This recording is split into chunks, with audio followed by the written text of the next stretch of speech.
Alright guys, welcome back for our next lesson. Today, Unit 5, Notes 3, adding and subtracting rational expressions. Today, in honor of St. Patrick's Day, got my green shirt on. Just so happened that the first green shirt I can find was a Godzilla shirt, so, okay. And St. Patrick's Day, hopefully yours was good. Hopefully you had some corned beef for dinner. That's like tradition. Always have corned beef for dinner on St. Patrick's Day every year, and mine was pretty good. So let's get started here, and got him, cricket. All right, one down, 10,000 to go. Anyway, adding fractions. So it's a little quick review of how we add fractions. 1/4 plus 1/6 plus 1/10. 4, 6, 10. Denominators are different. Can't add fractions to the denominators are different. So, usually you kind of come up with a common denominator in your head. You're thinking, let's see, 10, 4, 6. Want the smallest number that they all go into. And might come up with 60. Right. Now, since the numbers are relatively small, you can kind of figure it out on your own. But if the numbers are bigger or more complicated, there's an actual technique or algorithm for figuring out your lowest common denominator, which we're going to need for today. And you do that by factoring your denominator or prime factoring your denominator. So 1/4 is really 1/2 squared plus 6 is 1/2 times 3. 1/10 is 1/2 times 5. Okay? So your lowest common denominator is all the prime factors and the highest power of the prime factor. So, I need in my lowest common denominator is going to be my LCD. It's going to be all the prime factors and their highest power. So, I have 2 squared here, 2, and another 2. Well, the highest power is 2 squared. So, my LCD is going to be 2 squared times my other prime factors, 3, times my other prime factor, 5, which will end up being 3 times 5 is 15, times 4 is 60. Okay, so and then you go on and you do the rest of the problem. So let's write right here 1/2 squared, but 2 squared is missing a 3 and a 5, so I got to multiply both top and bottom by 3 times 5 over 3 times 5 plus this fraction 1/2 times 3. And this fraction is missing 5 and another 2. So I got to multiply both top and bottom by 2 times 5. 2 times 5 plus this fraction 1/2 times 5. And let's see, I'm missing a 3 for my LCD and another 2. So I'll multiply both top and bottom by 2 times 3 over 2 times 3. Okay. And that's how you get your lowest common denominator or a common denominator. So this will end up being 15/60 plus 10/60 plus 6/60. And you get 31/60. And there you go. Now you might be thinking, well, that was a lot more complicated than it needed to be. I could have just figured out it was 60 on my own without using that algorithm. Of course, nice numbers. Once we start using expressions with variables, we're going to need to use this type of thinking to figure out what your lowest common denominator is.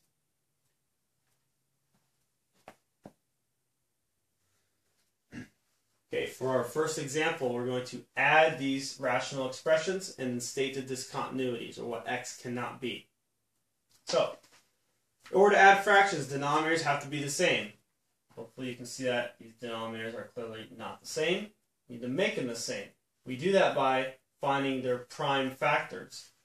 X minus 1 is already factored. However, x squared minus 3x plus 2 needs to be factored. So, a little hint here. Your first step is always going to be factor x over x minus 1 plus 2x minus 1 over, factor this, see, x and x. Both factors are the same, either both positive or both negative. They add to a negative number, so they're both negative. and it'll be 2 and 1. Okay. Now, I can see that this fraction has a denominator of x minus 1. This fraction has x minus 1 and x minus 2. So, the lowest common denominator is both x minus 1 and x minus 2. This fraction is missing an x minus 2 in the denominator. So I need to multiply both top and bottom by x minus 2.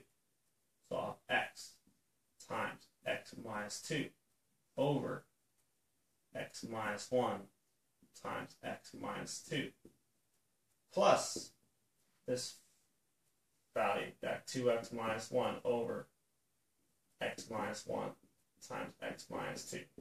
Okay. Now that both fractions have the same denominator, I can add their numerators.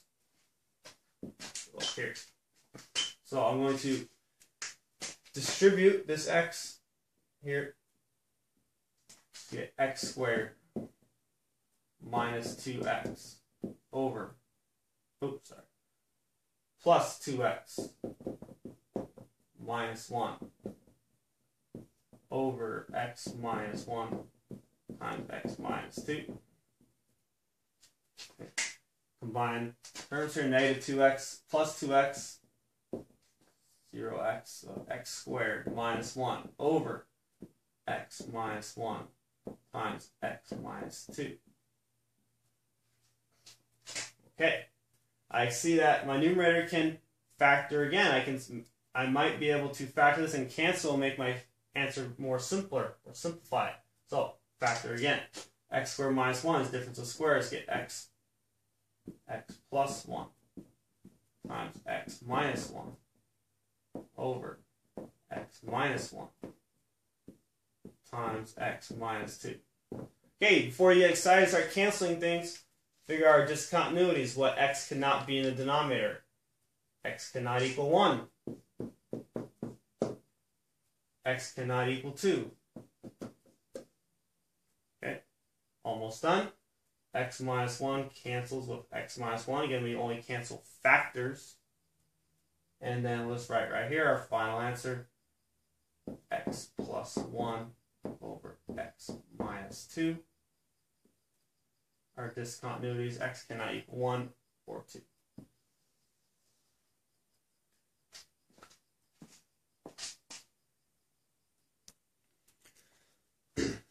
Okay, our second example here, very similar, except now we are subtracting in the state of discontinuities. Really, the only difference between subtracting and adding rational expressions is that when you subtract, it gets a little trickier because you are subtracting, usually subtracting more than one term. So you have to remember to distribute that negative. So really it's just keeping track of your minus sign. So first thing we're going to do, you cannot subtract fractions unless the denominators are the same. So we need to figure out what their factors are. So first fraction, x plus 2 over, factor out an x here, x times x minus 2. Minus x plus 2 over, factor out a 2 here, 2 quantity x minus 2. Okay, I can see what my factors are. Or factors are things that are being multiplied. So, x and x minus 2 are factors. 2 and x minus 2 are factors. So think, x minus 2 and x minus 2 are the same factor. I don't need them twice here. Think of this x as like factor A. X minus 2 is like factor B. 2 is factor C. And then x minus 2 is factor B again. Okay, so my LCD is like A times B times C, or x times x minus 2 and then times 2. So this fraction, or this term, x plus 2 over, it has x minus 2 factor and needs a 2. So I need to multiply both top and bottom by 2. To here, over 2 times x minus 2. Minus, this term has factor of 2, factor x minus 2, which is factor c and b. It needs that a or that x. So it would be x plus 2 times x over 2x quantity x minus 2. Okay, going to distribute here. 2x plus 4 over 2x quantity x minus 2. Let's not distribute the negative yet. X squared plus 2x over 2x quantity x minus 2. Okay. Denominator is the same. I can write as a single fraction now. So I'm going to have 2x plus 4 minus x squared minus 2x. Watch out, tricky part here. I'm subtracting both of these terms. I subtract x squared, then I subtract 2x minus 2x over 2x quantity x minus 2. Okay, up here. Combine like terms, let's see, positive 2x, negative 2x, that makes 0x. So I have negative x squared plus 4 over 2x quantity x minus 2. Okay, you need to recognize from doing your homework, doing lots of math problems, that negative x squared plus 4, ooh, that looks kind of like difference of squares. I don't like factoring when my x squared term has a negative. Let's factor out that negative. So, negative x squared minus 4 over 2x quantity x minus 2. Oh, x squared minus 4, difference of squares. Negative x plus 2, x minus 2 over 2x quantity x minus 2. Okay, before you cancel anything, figure out your discontinuities first. X cannot equal 0. X cannot equal 2. X does not equal 0. X does not equal 2. Now we can cancel x minus 2 with x minus 2. Left with negative x plus 2 over 2x. Final answer. Those are my discontinuities.